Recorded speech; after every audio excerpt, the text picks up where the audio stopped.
ನಮಸ್ಕಾರ. ವಶಿಷ್ಠ ಉದಂತ ಸುದ್ದಿವಾಹಿನಿಗೆ ಸ್ವಾಗತ. ಇಂದಿನ ಪಂಚಾಂಗ: ಪುಷ್ಯಮಾಸ, ಶುಕ್ಲಪಕ್ಷ, ತದಿಗೆ ತಿಥಿ, ಶ್ರವಣ ನಕ್ಷತ್ರ, ಮಂಗಳವಾರ. ಈ ದಿನ ಎಲ್ಲರಿಗೂ ಶುಭವಾಗಲಿ. ಇಂದಿನ ಮುಖ್ಯಾಂಶಗಳು: ಚಿಕ್ಕಮಗಳೂರು ಆಸ್ಪತ್ರೆ ಎದುರು ದಗದಗನೆ ಹೊತ್ತಿ ಉರಿದ ಕಾರು, ರೋಗಿ ಕರೆತಂದಿದ್ದ ಕಾರಿನ ಎಂಜಿನ್ನಲ್ಲಿ ಬೆಂಕಿ ನಂದಿಸಿ ಭಾರೀ ಅನಾಹುತ ತಪ್ಪಿಸಿದ ಸ್ಥಳೀಯರು. ಅಯೋಧ್ಯದಲ್ಲಿ ಗಣಪತಿ ಸಚ್ಚಿದಾನಂದ ಆಶ್ರಮ ಲೋಕಾರ್ಪಣೆ ಹಿನ್ನೆಲೆ ಮೈಸೂರಿನಿಂದ 1000 ಭಕ್ತರೊಂದಿಗೆ ಹೊರಟ ಸಚ್ಚಿದಾನಂದ ಸ್ವಾಮೀಜಿ ಇದೇ ಮೊದಲ ಬಾರಿಗೆ 3 ದಿನ ರೈಲಿನಲ್ಲಿ ಪ್ರಯಾಣ ಮಾಡುತ್ತಿದ್ದು, ಸ್ವಾಮೀಜಿಗೆ ರೈಲಿನಲ್ಲಿ ವಿಶೇಷ ಸೌಲಭ್ಯ. ಸಿದ್ದರಾಮಯ್ಯ ಅವರನ್ನು ಕಂಡರೆ ಹೈಕಮಾಂಡ್ಗೆ ಭಯವಿದೆ. ಖರ್ಗೆಯವರ ಹೇಳಿಕೆ ಮತ್ತಷ್ಟು ಗೊಂದಲಕ್ಕೆ ಕಾರಣವಾಗಿದ್ದು, ಕಾಂಗ್ರೆಸ್ನಲ್ಲಿ ಕುರ್ಚಿ ಕಾದಾಟ ಇನ್ನೂ ತೀವ್ರಗೊಳ್ಳಲಿದೆ ಎಂದು ಛಲವಾದಿ ನಾರಾಯಣಸ್ವಾಮಿ ಲೇವಡಿ. ಈಗ ಮೈಸೂರಿನ ಪ್ರಮುಖ ಸುದ್ದಿಗಳು. ಮೈಸೂರಿನಲ್ಲಿ ದ್ವೇಷ ಭಾಷಣ ಕಾಯ್ದೆ ವಿರೋಧಿಸಿ ಬಿಜೆಪಿ ಕಾರ್ಯಕರ್ತರು ತೀವ್ರ ಪ್ರತಿಭಟನೆ ನಡೆಸಿದರು. ಈ ಕಾಯ್ದೆಗೆ ರಾಜ್ಯಪಾಲರು ಅಂಕಿತ ಹಾಕಬಾರದು ಎಂದು ಆಗ್ರಹಿಸಿದ ಪ್ರತಿಭಟನಾಕಾರರು, ಮುಖ್ಯಮಂತ್ರಿ ಸಿದ್ದರಾಮಯ್ಯ ಸರ್ಕಾರ ಯಾವುದೇ ಅಭಿವೃದ್ಧಿ ಕಾರ್ಯಗಳನ್ನು ಕೈಗೊಳ್ಳುತ್ತಿಲ್ಲ ಎಂದು ವಾಗ್ದಾಳಿ ನಡೆಸಿದರು.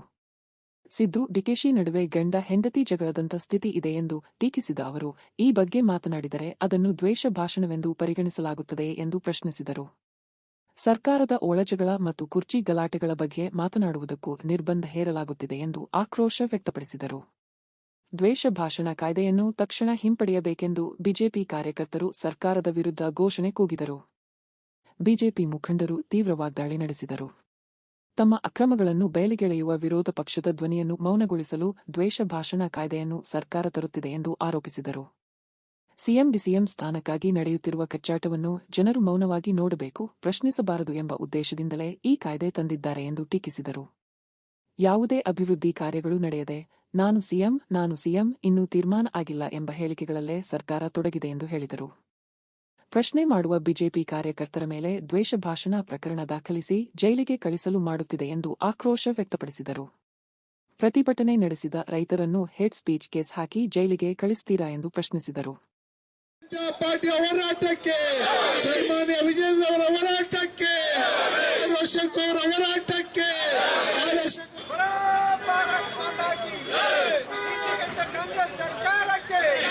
ಸದಾನಂದಗೌಡರ ಹೋರಾಟಕ್ಕೆ, ಭಾರತೀಯ ಜನತಾ ಪಾರ್ಟಿಯ ಹೋರಾಟಕ್ಕೆ, ಭಾರತೀಯ ಜನತಾ ಪಾರ್ಟಿ ನಿಮ್ಮ ಗುಡ್ಡು ಬೆದರಿಕೆಗೆ ಡಿಕೆ ಶಿವಕುಮಾರ್ ಅವರೇ, ನಿಮ್ಮ ಗುಡ್ಡು ಬೆದರಿಕೆಗೆ ನಾವು ಕೇರ್ ಮಾಡೋದಿಲ್ಲ. ಬಾಬಾ ಸಾಹೇಬ್ ಅಂಬೇಡ್ಕರ್ ಅವರು ಎಲ್ಲರಿಗೂ ಸಹ ವಾಕ್ ಸ್ವಾತಂತ್ರ್ಯವನ್ನು ಕೊಟ್ಟಿದ್ದಾರೆ. ಪ್ರತಿಯೊಬ್ಬರೂ ಸಹ ಮಾತಾಡೋಕ್ಕೆ ಅವಕಾಶವನ್ನು ಮಾಡಿಕೊಟ್ಟಿದ್ದಾರೆ ಸಂವಿಧಾನದಲ್ಲಿ.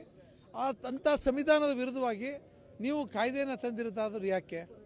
ಕಳೆದ 78 ವರ್ಷಗಳು ಈ ರಾಷ್ಟ್ರದಲ್ಲಿ ಅಧಿಕಾರವನ್ನು ಮಾಡಿದ್ದೀರಿ, ರಾಜ್ಯದಲ್ಲಿ ಅಧಿಕಾರವನ್ನು ಮಾಡಿದ್ದೀರಿ. ಅವತ್ತು ಯಾವತ್ತೂ ಇಲ್ಲದಂಥ ಈ ಕಾಯ್ದೆ ಇವತ್ತು ಯಾಕೆ ನೀವು ತಂದು ಕೊಡ್ತಾ ಇದ್ದೀರಿ? ಯಾಕೆ ತರ್ತಾ ಇದ್ದೀರಿ? ನಿಮ್ಮ ಉಳುಕನ್ನು ಮುಚ್ಕೊಳ್ಳೋಕ್ಕೆ. ಕಳೆದ 2.5 ವರ್ಷ ನೀವು ಮಾಡಿರ್ತಕ್ಕಂಥ ಅಕ್ರಮಗಳನ್ನು ವಿರೋಧ ಪಕ್ಷದವರು ಮಾತಾಡ್ತಾರೆ, ಅವ್ರ ಬಾಯನ್ನು ಮುಚ್ಚಿಸಬೇಕು. 2.5 ವರ್ಷ ನಿಮ್ಮ ದೊಂಬರಾಟ ಕಚ್ಚಾಟವನ್ನು ನಾವು ನೋಡಬೇಕು. ಕಳೆದ 1 ವರ್ಷಗಳಿಂದ ನೀವು ಯಾವುದೇ ರೀತಿಯಾದಂಥ ಸಾರ್ವಜನಿಕರ ಕೆಲಸ ಮಾಡಿಲ್ಲ. ಅದ್ರ ಬದಲಾಗಿ ನೀವು ಪ್ರತಿದಿನ ಡೆಪ್ಟಿ CM ನೀವು, ನಾ ಮುಖ್ಯಮಂತ್ರಿ ಇನ್ನೂ ಘೋಷಣೆ ಆಗಿಲ್ಲ, ಇನ್ನೂ ಮಾಡಿಲ್ಲ, ಇದೇ ನಡ್ಕೊ ಹೋಗ್ತಾ ಇದೆ. ಅದನ್ನು ನಾವು ಪ್ರಶ್ನೆ ಮಾಡೋದ್ರಿಂದ ನೀವು ಅದನ್ನು ದ್ವೇಷ ರಾಜಕಾರಣಕ್ಕೆ ನಮಗೆ ಭಾರತೀಯ ಜನತಾ ಪಾರ್ಟಿ ಕನ್ವರ್ಟ್ ಮಾಡಿ ನೀವು ಕೇಸ್ ಹಾಕುವಂಥದ್ದು, ಅದಕ್ಕೆ 1 ಲಕ್ಷಾಂತರ ರೂಪಾಯಿ ದುಡ್ಡನ್ನು ಫೈನ್ ಹಾಕುವಂಥದ್ದು, 10 ವರ್ಷ ಶಿಕ್ಷೆಯನ್ನು ಕೊಡುವಂಥದ್ದು, ಇದು ಯಾವ ಪ್ರಪಂಚದಲ್ಲಿ ಯಾರೂ ತರದಂಥ ಒಂದು ಕಾಯ್ದೆನ ನೀವು ತಂದಿರತಕ್ಕಂಥದ್ದು ತಂದು ಇವತ್ತು ಪ್ರತಿಯೊಬ್ಬರ ಜೀವನಾಡಿ ಅಂದರೆ ರೈತ, ಆ ರೈತನ ಬೆನ್ನು ಮುರಿಯುವಂಥ ಕೆಲಸವನ್ನು ನೀವು ಮಾಡೋಕ್ಕೆ ಕೊಟ್ಟಿದ್ದೀರಿ. ರೈತ ಪದೇ ಅವ್ನಿಗೆ ಅನ್ಯಾಯ ಆದಾಗ ಅವನು ಪ್ರತಿಭಟಿಸ್ತಾನೆ. ಅವತ್ತೊಂದು ದಿನ ಅವನ ಮೇಲೆ ದ್ವೇಷ ರಾಜಕಾರಣ ಅಂತೇಳಿ, ದ್ವೇಷದ ರಾಜಕಾರಣ ಮಾತುಗಳು ಅಂತೇಳಿ ಅವನ ಮೇಲೆ ಕೇಸ್ಗಳು ಹಾಕಿದ್ರೆ ಇಲ್ಲಿ ನಮ್ಗೆ ಆಹಾರವನ್ನು ಉತ್ಪಾದನೆ ಮಾಡುವಂಥವ್ರು ಯಾರು? ಪ್ರತಿಯೊಬ್ಬ ರೈತನು ಜೈಲಲ್ಲಿರಬೇಕಾಗತ್ತೆ, ಪ್ರತಿಯೊಬ್ಬ ರಾಜಕಾರಣಿ, ಪ್ರತಿಯೊಬ್ಬ ವಿರೋಧ ಪಕ್ಷದ ನಾಯಕರು ಸಹ ಜೈಲಲ್ಲಿರಬೇಕಾದಂಥ ಒಂದು ಕಾಯ್ದೆಯನ್ನು ಇವರು ತಂದಿರತಕ್ಕಂಥದ್ದು ಇಡೀ ರಾಜ್ಯಾದ್ಯಂತ ನಾವು ವಿರೋಧ ಮಾಡ್ತೀವಿ.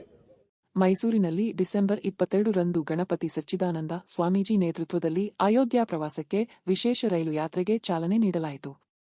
ಡಿಸೆಂಬರ್ 24ರಿಂದ 28ರವರೆಗೆ ಅಯೋಧ್ಯೆಯಲ್ಲಿ ನೂತನ ಗಣಪತಿ ಸಚ್ಚಿದಾನಂದ ಆಶ್ರಮ ಲೋಕಾರ್ಪಣೆ ಕಾರ್ಯಕ್ರಮ ನಡೆಯಲಿರುವ ಹಿನ್ನೆಲೆಯಲ್ಲಿ ಮೈಸೂರಿನಿಂದ 1000 ಭಕ್ತರನ್ನು ಉಚಿತವಾಗಿ ಅಯೋಧ್ಯೆಗೆ ಕರೆದುಕೊಂಡು ಹೋಗಲಾಗುತ್ತಿದೆ. ಭಕ್ತರೊಂದಿಗೆ ಸ್ವಾಮೀಜಿಯವರು ರೈಲಿನಲ್ಲಿ ಪ್ರಯಾಣಿಸುತ್ತಿದ್ದು, ಇದೇ ಮೊದಲ ಬಾರಿಗೆ ಅವರು 3 ದಿನಗಳ ಕಾಲ ರೈಲು ಪ್ರಯಾಣ ಕೈಗೊಂಡಿದ್ದಾರೆ. ಈ ಹಿನ್ನೆಲೆಯಲ್ಲಿ ರೈಲ್ವೆ ಇಲಾಖೆ ಸ್ವಾಮೀಜಿಯವರಿಗಾಗಿ ವಿಶೇಷ ಸೌಲಭ್ಯಗಳೊಂದಿಗೆ ಬೋಗಿಯನ್ನು ಸಿದ್ಧಪಡಿಸಿದೆ. ಸ್ವಾಮೀಜಿಯವರನ್ನು ಬೀಳ್ಕೊಡಲು ಶಾಸಕ ಶ್ರೀವತ್ಸ ಸೇರಿದಂತೆ ಅನೇಕ ಭಕ್ತರು ಆಗಮಿಸಿದರು.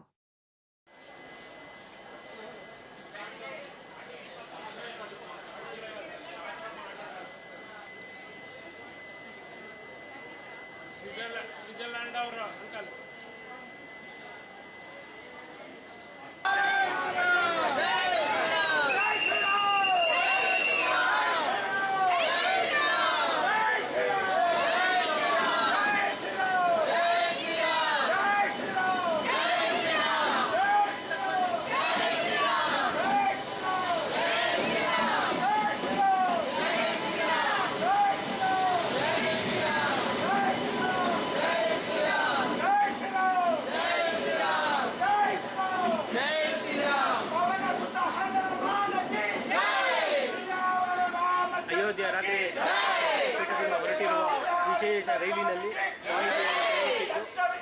ನಂದ ತೀರ್ಥ ಸ್ವಾಮೀಜಿಯವರು ವಿಶೇಷ ಯಾತ್ರೆಗೆ ಚಾಲನೆಯನ್ನು ನೀಡುವುದನ್ನು ಈಗ ನೀವು ವೀಕ್ಷಿಸ್ತಾ ಇದ್ದೀರಾ.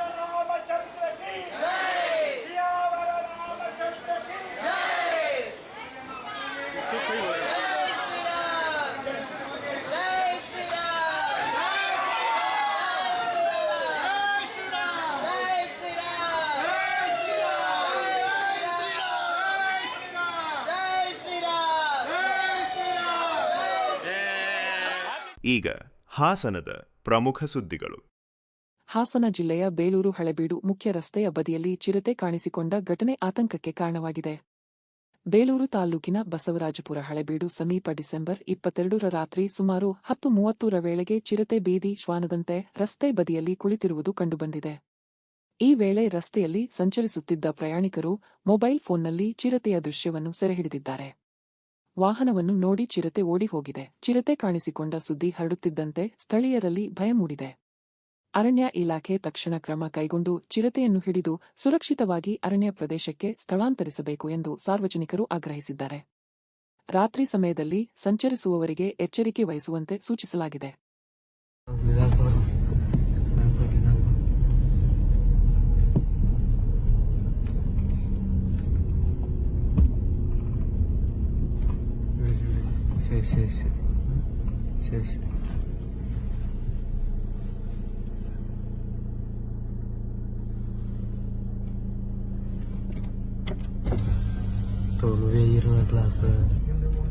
ಹಾಸನ ಜಿಲ್ಲೆಯ ಹೊಳೆನರಸೀಪುರ ಪಟ್ಟಣದ ನೂತನ ಎಪಿಎಂಸಿ ಆವರಣದಲ್ಲಿ ನಕಲಿ ಜೇನುತುಪ್ಪ ತಯಾರಿಕೆ ಮತ್ತು ಮಾರಾಟ ಬೆಳಕಿಗೆ ಬಂದಿದೆ.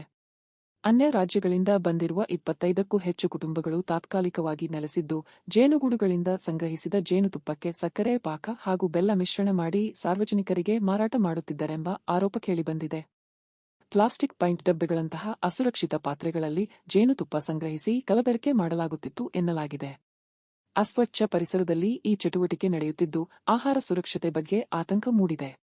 ಮಾಹಿತಿ ಪಡೆದ ಪೊಲೀಸರು ಸ್ಥಳಕ್ಕೆ ಭೇಟಿ ನೀಡಿ ಸಂಜೆಯೊಳಗೆ ಆವರಣ ಖಾಲಿ ಮಾಡುವಂತೆ ಸೂಚಿಸಿದ್ದಾರೆ. ಸಂಬಂಧಪಟ್ಟ ಇಲಾಖೆಗಳು ತಕ್ಷಣ ಕ್ರಮ ಕೈಗೊಳ್ಳಬೇಕೆಂದು ಸಾರ್ವಜನಿಕರು ಆಗ್ರಹಿಸಿದ್ದಾರೆ. ಪೊಲೀಸು ಬಾಯ್ ಕಡೆ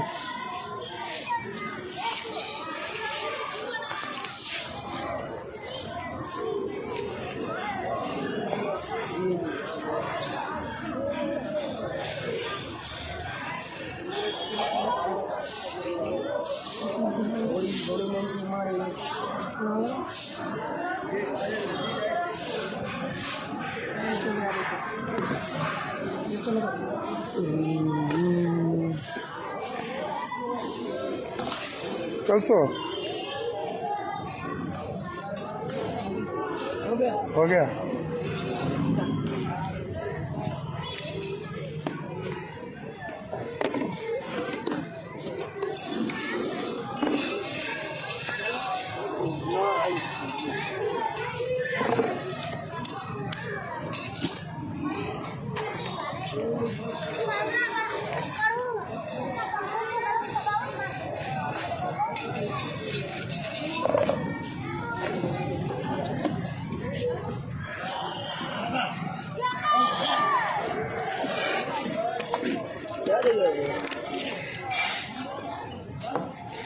ಇವತ್ತೆಲ್ಲ ಖಾಲಿ ಮಾಡಬೇಕು. ಸಾಯಂಕಾಲ ಆಯಿತಾ. ಇಲ್ಲಿ ಜಾಗ ಎಲ್ಲ ಖಾಲಿ ಮಾಡಬೇಕು.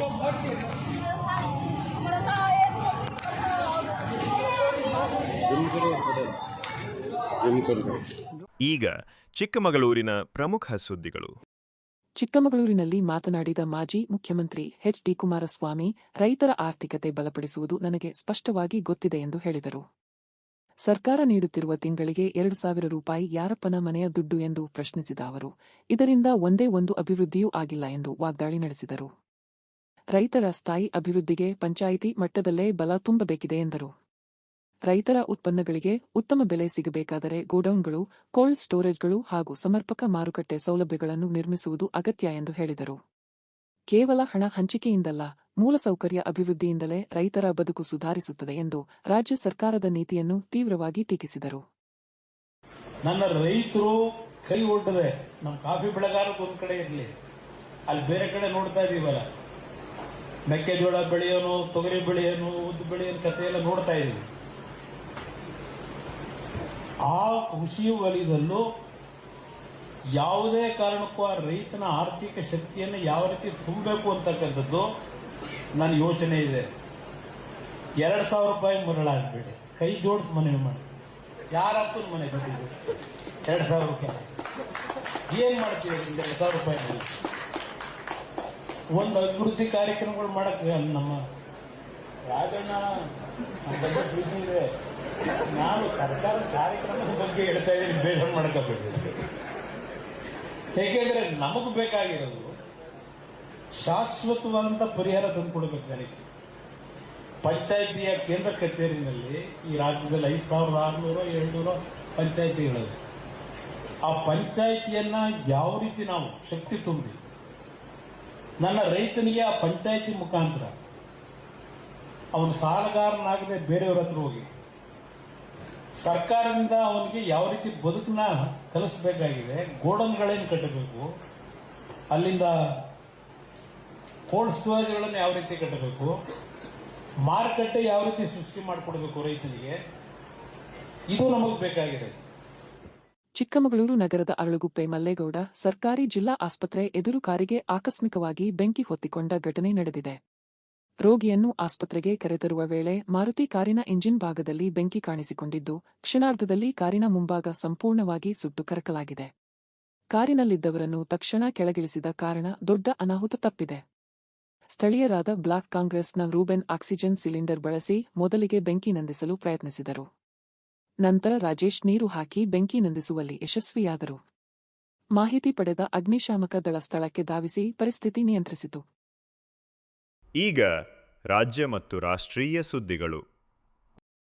ಹಾಸನ ಜಿಲ್ಲೆಯ ಬೇಲೂರು ತಾಲೂಕಿನ ಹಳೇಬೀಡು ಹೋಬಳಿಯ ಗಟ್ಟದಹಳ್ಳಿ ಗ್ರಾಮದಲ್ಲಿ ನಿವೃತ್ತ ಯೋಧನೊಬ್ಬ ತಲೆಗೆ ಪಿಸ್ತೂಲ್ನಿಂದ ಗುಂಡು ಹಾರಿಸಿಕೊಂಡು ಆತ್ಮಹತ್ಯೆ ಮಾಡಿಕೊಂಡ ಘಟನೆ ನಡೆದಿದೆ. ಮೃತರನ್ನು 60 ವರ್ಷದ ಜಿಕೆ ಕಲ್ಲೇಶ್ ಎಂದು ಗುರುತಿಸಲಾಗಿದೆ. ನಿವೃತ್ತಿಯಾದ ವೇಳೆ ಮಂಜೂರಾಗಿದ್ದ ಪಿಸ್ತೂಲ್ ಬಳಸಿ ಅವರು ಆತ್ಮಹತ್ಯೆಗೆ ಶರಣಾಗಿದ್ದಾರೆ. ಕಳೆದ ಕೆಲ ದಿನಗಳಿಂದ ಮಾನಸಿಕ ಖಿನ್ನತೆಗೆ ಒಳಗಾಗಿ ಚಿಕಿತ್ಸೆ ಪಡೆಯುತ್ತಿದ್ದರು ಎನ್ನಲಾಗಿದೆ. 2 ದಿನಗಳಿಂದ ಆತ್ಮಹತ್ಯೆ ಮಾಡುವುದಾಗಿ ಪತ್ನಿಗೆ ಹೇಳುತ್ತಿದ್ದು, ಇಂದು ಬೆಳಿಗ್ಗೆ ಸಕಲೇಶಪುರ ಪೊಲೀಸ್ ಠಾಣೆಗೆ ಕರೆ ಮಾಡಿ ಈ ಬಗ್ಗೆ ತಿಳಿಸಿದ್ದರು. ಮಾಹಿತಿ ಪಡೆದ ಪೊಲೀಸರು ಸ್ಥಳಕ್ಕೆ ತೆರಳುವಷ್ಟರಲ್ಲಿ ಕಲ್ಲೇಶ್ ಆತ್ಮಹತ್ಯೆ ಮಾಡಿಕೊಂಡಿದ್ದಾರೆ. ಹಳೇಬೀಡು ಪೊಲೀಸ್ ಠಾಣೆ ವ್ಯಾಪ್ತಿಯಲ್ಲಿ ಪ್ರಕರಣ ದಾಖಲಾಗಿದೆ. ಸಿದ್ದರಾಮಯ್ಯ ಅವರನ್ನು ಕಂಡರೆ ಕೈ ಹೈಕಮಾಂಡ್ಗೆ ಭಯವಿದೆ ಎಂದು ಬಿಜೆಪಿ ಮುಖಂಡ ಛಲವಾದಿ ನಾರಾಯಣಸ್ವಾಮಿ ಲೇವಡಿ ಮಾಡಿದರು. ಕರ್ನಾಟಕದಲ್ಲಿ ಮಾತ್ರ ಗೊಂದಲ ಇದೆ, ದೆಹಲಿಯಲ್ಲಿ ಯಾವುದೇ ಬದಲಾವಣೆ ಇಲ್ಲ ಎಂದು ಮಲ್ಲಿಕಾರ್ಜುನ ಖರ್ಗೆ ಪರೋಕ್ಷವಾಗಿ ಹೇಳಿದ್ದರು. ಸಿದ್ದರಾಮಯ್ಯನೇ ಮುಖ್ಯಮಂತ್ರಿ ಎಂದು ನೇರವಾಗಿ ಘೋಷಿಸಬೇಕಿತ್ತು ಎಂದು ಅವರು ಟೀಕಿಸಿದರು. ಸಿದ್ದರಾಮಯ್ಯ ಸಿಎಂ ಆಗಿ ಮುಂದುವರಿಯುತ್ತಾರೆ ಎಂದು ಹೇಳುವ ಧೈರ್ಯ ಕಾಂಗ್ರೆಸ್ ಹೈಕಮಾಂಡ್ಗೆ ಇಲ್ಲ, ಯಾಕಂದ್ರೆ ಹೈಕಮಾಂಡ್ ಅನ್ನೋದೇ ಇಲ್ಲ ಎಂದು ಆರೋಪಿಸಿದರು. ಹೈಕಮಾಂಡ್ ನಿಶಕ್ತವಾಗಿದ್ದು, ಎಐಸಿಸಿ ಅಧ್ಯಕ್ಷರು ಸ್ಪಷ್ಟವಾಗಿ ಮಾತನಾಡುವ ಶಕ್ತಿ ಕಳೆದುಕೊಂಡಿದ್ದಾರೆ ಎಂದರು. ಖರ್ಗೆಯವರ ಹೇಳಿಕೆ ಮತ್ತಷ್ಟು ಗೊಂದಲಕ್ಕೆ ಕಾರಣವಾಗಿದ್ದು, ಕಾಂಗ್ರೆಸ್ನಲ್ಲಿ ಕುರ್ಚಿ ಕಾದಾಟ ಇನ್ನೂ ತೀವ್ರಗೊಳ್ಳಲಿದೆ ಎಂದು ನಾರಾಯಣಸ್ವಾಮಿ ಹೇಳಿದರು. ಮಲ್ಲಿಕಾರ್ಜುನ್ ಖರ್ಗೆಯವರ ಹೇಳಿಕೆಯನ್ನ ಗಮನಿಸಿದರೆ ಇಲ್ಲಿ ಯಾವುದೇ ಬದಲಾವಣೆ ಇಲ್ಲ ಅಂತಕ್ಕಂಥದ್ದು ಸ್ಪಷ್ಟವಾಗುತ್ತೆ. ಕಾರಣ ಏನಂತಂದ್ರೆ, ಗೊಂದಲ ಸೃಷ್ಟಿಯಾಗಿರ್ತಕ್ಕಂಥದ್ದು ಕರ್ನಾಟಕದಲ್ಲೇ ಹೊರತು ದೆಹಲಿಯಲ್ಲ ಎಂಬ ಮಾತನ್ನ ಅವರು ಸ್ಪಷ್ಟವಾಗಿ ಹೇಳಿದ್ದಾರೆ. ಇದರಿಂದ ಸಿದ್ದರಾಮಯ್ಯನವರೇ ಮುಂದುವರಿತಾರೆ ಅಂತಕ್ಕಂಥ ಮಾತು ಅದಾಗಿದೆ. ಆದರೆ ನೇರವಾಗಿ ಎಐಸಿಸಿ ಅಧ್ಯಕ್ಷರು ಹೇಳಬೇಕಾಗಿತ್ತು, ಬದಲಾವಣೆಯ ಯಾವ ಸೂಚನೆಗಳು ನಮ್ಮ ಕಡೆ ಇಲ್ಲ, ಇರುವ ಮುಖ್ಯಮಂತ್ರಿಗಳೇ ಮುಂದುವರಿತಾರೆ ಅಂತ ಹೇಳಬೇಕಾಗಿತ್ತು. ಬಹುಶಃ ಅಷ್ಟು ಧೈರ್ಯ ಹೈಕಮಾಂಡ್ಗಿಲ್ಲ. ಯಾಕೆಂತಂದ್ರೆ ಹೈಕಮಾಂಡ್ ಅಂತಕ್ಕಂಥದ್ದೇ ಕಾಂಗ್ರೆಸ್ನಲ್ಲಿ ಈಗ ಕಾಣದೇ ಆಗಿದೆ. High command is so weak. ಅದರಿಂದಾಗಿ ಅವರು ಮಾತನಾಡುವ ಶಕ್ತಿಯನ್ನು ಕೂಡ ಎಐಸಿಸಿ ಅಧ್ಯಕ್ಷರು ಕಳ್ಕೊಂಡಿದ್ದಾರೆ. ಇದರಿಂದ ಗೊಂದಲಕ್ಕೆ ತೆರೆ ಎಳೆದಂತಾಗಲಿಲ್ಲ, ಮತ್ತಷ್ಟು ಗೊಂದಲವನ್ನ ಸೃಷ್ಟಿ ಮಾಡಿದಂಗಾಯಿತು. ಈ ಕಾರಣದಿಂದ ನಾಯಕತ್ವ ಬದಲಾವಣೆಯ ವಿಚಾರ ಮತ್ತಷ್ಟು ತಾರಕಕ್ಕೆ ಹೋಗ್ತದೆ. ರಾಜ್ಯದಲ್ಲಿ ಅಭಿವೃದ್ಧಿ ಕುಂಠಿತ ಆಗ್ತದೆ. ಈಗಾಗಲೇ ರಾಜ್ಯವನ್ನ ಸರ್ವನಾಶದ ಅಂಚಿಗೆ ಈ ಸರ್ಕಾರ ತೆಗೆದುಕೊಂಡು ಹೋಗಿದೆ. ಕೇವಲ ಲೂಟಿ ಮಾಡತಕ್ಕಂಥದ್ದನ್ನು ಮಾತ್ರ ಇವತ್ತು ಮಂತ್ರಿಗಳು ಮಾಡ್ತಿದ್ದಾರೆ. ಒಬ್ಬರು ಭೂ ಕಳ್ಳತನ ಮಾಡ್ತಿದ್ರೆ ಮತ್ತೊಬ್ಬರು ಗ್ಯಾರಂಟಿ ಕಳ್ಳತನ ಮಾಡ್ತಿದ್ದಾರೆ. ಚಾಮರಾಜನಗರ ತಾಲೂಕಿನ ಗಂಗವಾಡಿ ಗ್ರಾಮದಲ್ಲಿ ಚಿರತೆ ಸೆರೆಗೆ ಇಟ್ಟಿದ್ದ ಬೋನಿನಲ್ಲಿ ವ್ಯಕ್ತಿಯೊಬ್ಬರು ಸಿಲುಕಿದ ವಿಚಿತ್ರ ಘಟನೆ ನಡೆದಿದೆ. ಗ್ರಾಮಸ್ಥ ಕಿಟ್ಟಿ ಎಂಬುವರು ಕುತೂಹಲದಿಂದ ಅರಣ್ಯ ಇಲಾಖೆ ರುದ್ರ ಎಂಬುವರ ಜಮೀನಿನಲ್ಲಿ ಇಟ್ಟಿದ್ದ ಚಿರತೆ ಬೋನಿನೊಳಗೆ ಇಣುಕಿದ್ದಾರೆ. ಈ ವೇಳೆ ಆಟೋಮ್ಯಾಟಿಕ್ ಆಗಿ ಬೋನಿನ ಬಾಗಿಲು ಮುಚ್ಚಿಕೊಂಡು ಅವರು ಒಳಗೆ ಲಾಕ್ಕಾಗಿದ್ದಾರೆ. 3 ಗಂಟೆಗೂ ಹೆಚ್ಚು ಕಾಲ ಬೋನಿನೊಳಗೆ ಬಂದಿಯಾಗಿ ಪೇಚಿಗೆ ಸಿಲುಕಿದ ಕಿಟ್ಟಿ ಹೊರಬರಲು ಯತ್ನಿಸಿ ವಿಫಲವಾದ ಬಳಿಕ ಕಾಪಾಡಿ ಎಂದು ಕೂಗಿಕೊಂಡಿದ್ದಾರೆ. ಅವರ ಚೀರಾಟ ಕೇಳಿದ ರೈತರು ಸ್ಥಳಕ್ಕೆ ಧಾವಿಸಿ ಬೋನಿನ ಬಾಗಿಲು ತೆರೆದು ಕಿಟ್ಟಿಯನ್ನು ಸುರಕ್ಷಿತವಾಗಿ ಹೊರತೆಗೆಯ್ದರು. ಯಾವುದೇ ಪ್ರಾಣಾಪಾಯ ಸಂಭವಿಸದೆ ದೊಡ್ಡ ಅನಾಹುತ ತಪ್ಪಿದೆ. ಮತ್ತೊಮ್ಮೆ ಮುಖ್ಯಾಂಶಗಳು. ಚಿಕ್ಕಮಗಳೂರು ಆಸ್ಪತ್ರೆ ಎದುರು ದಗದಗನೆ ಹೊತ್ತಿ ಉರಿದ ಕಾರು, ರೋಗಿ ಕರೆತಂದಿದ್ದ ಕಾರಿನ ಎಂಜಿನ್ನಲ್ಲಿ ಬೆಂಕಿ ನಂದಿಸಿ ಭಾರೀ ಅನಾಹುತ ತಪ್ಪಿಸಿದ ಸ್ಥಳೀಯರು. ಅಯೋಧ್ಯಾದಲ್ಲಿ ಗಣಪತಿ ಸಚ್ಚಿದಾನಂದ ಆಶ್ರಮ ಲೋಕಾರ್ಪಣೆ ಹಿನ್ನೆಲೆ ಮೈಸೂರಿನಿಂದ 1000 ಭಕ್ತರೊಂದಿಗೆ ಹೊರಟ ಸಚ್ಚಿದಾನಂದ ಸ್ವಾಮೀಜಿ ಇದೇ ಮೊದಲ ಬಾರಿಗೆ 3 ದಿನ ರೈಲಿನಲ್ಲಿ ಪ್ರಯಾಣ ಮಾಡುತ್ತಿದ್ದು, ಸ್ವಾಮೀಜಿಗೆ ರೈಲಿನಲ್ಲಿ ವಿಶೇಷ ಸೌಲಭ್ಯ. ಸಿದ್ದರಾಮಯ್ಯ ಅವರನ್ನು ಕಂಡರೆ ಹೈಕಮಾಂಡ್ಗೆ ಭಯವಿದೆ. ಖರ್ಗೆಯವರ ಹೇಳಿಕೆ ಮತ್ತಷ್ಟು ಗೊಂದಲಕ್ಕೆ ಕಾರಣವಾಗಿದ್ದು, ಕಾಂಗ್ರೆಸ್ನಲ್ಲಿ ಕುರ್ಚಿ ಕಾದಾಟ ಇನ್ನೂ ತೀವ್ರಗೊಳ್ಳಲಿದೆ ಎಂದು ಛಲವಾದಿ ನಾರಾಯಣಸ್ವಾಮಿ ಲೇವಡಿ. ಇಲ್ಲಿಗೆ ಇಂದಿನ ವಾರ್ತಾ ಪ್ರಸಾರ ಮುಕ್ತಾಯವಾಯಿತು. ಧನ್ಯವಾದಗಳು. ಈ ದಿನ ಎಲ್ಲರಿಗೂ ಶುಭವಾಗಲಿ.